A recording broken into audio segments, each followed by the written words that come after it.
Can you imagine if Apple was a beer today instead of a tech company? Maybe the best beer in the world. So Release It All says, I'm not a graphic designer, but I love building websites. Is it a great idea to find someone on Fiverr to build the logos for me?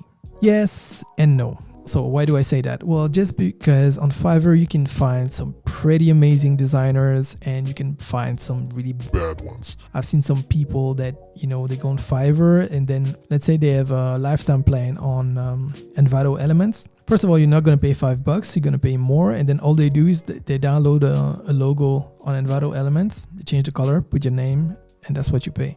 Nah, you can do it yourself. Just go to Envato Elements, you're going to pay like $15 per month and you get thousands of logos. Now, if you wanted to have it built on such a platform, 99 Designs is much better. That's going to be more expensive, but that's much better. You can get professional results. Now, I'm not saying you cannot get professional results on Fiverr, but all I'm saying is either you're going to find a designer that's just getting started and because they want to make some money, it's going to be way cheaper, but they are really good designers. Either they're not going to stay long on the platform or the price is going to really go way higher in a short time. So if you arrive at the right moment at the right time, then it's good. Otherwise, I would recommend platforms like 99 Designs. Because even though it's going to be more expensive, something I never understood is, let's say that you want to start a business, you're going to pay thousands of dollars or euros or whatever currency you're in for your products, for your marketing, that kind of stuff. But then people pay a few bucks for a logo. I mean, the logo is just like your name. It's just like your face. A logo is not a brand, but it's the first thing that people are going to see. So in my opinion, it's better to spend more money on the logo and not think that it's just a commodity, because it's not. It's not. Now, if you have no budget, you're getting started, then by all means, go on Fiverr, get something cheap. It would be better than nothing. But also, one thing you could do, once again, on YouTube, you're on YouTube, how to create a simple and nice logo. Type that.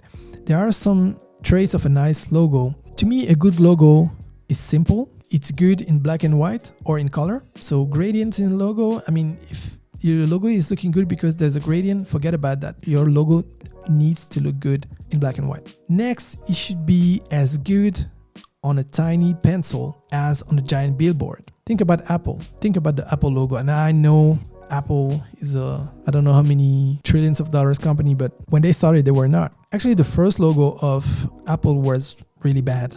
Let me show you. So let's type first Apple logo. This was the original Apple logo. And I don't know what you think, but in my opinion, that's so ugly.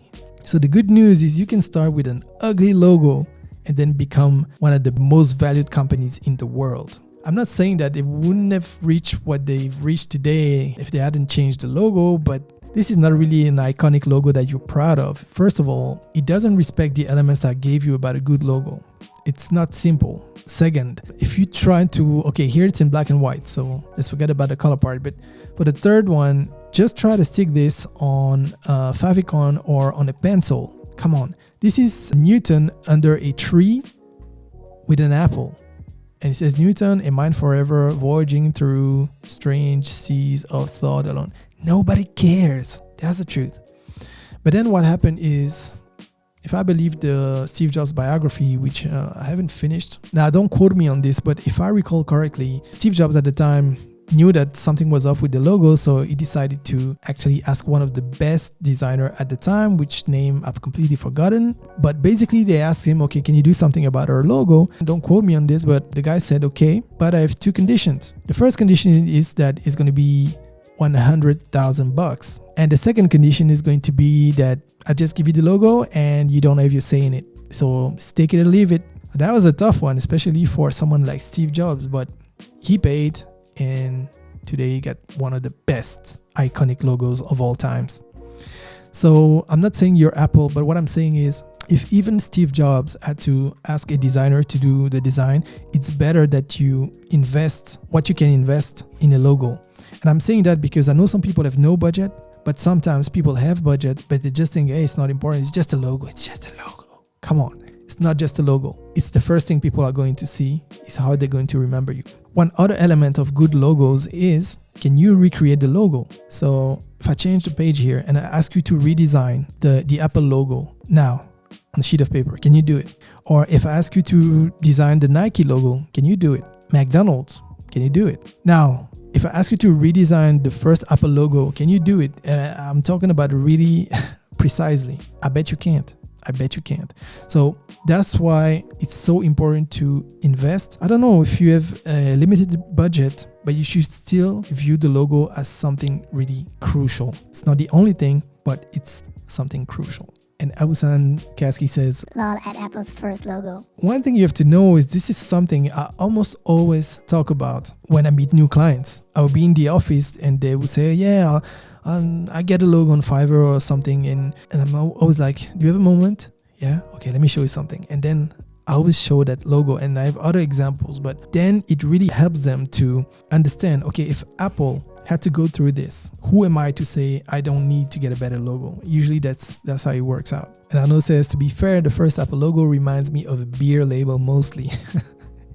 Yeah, that's true. That actually made Go Tech UG laugh. I never thought of this as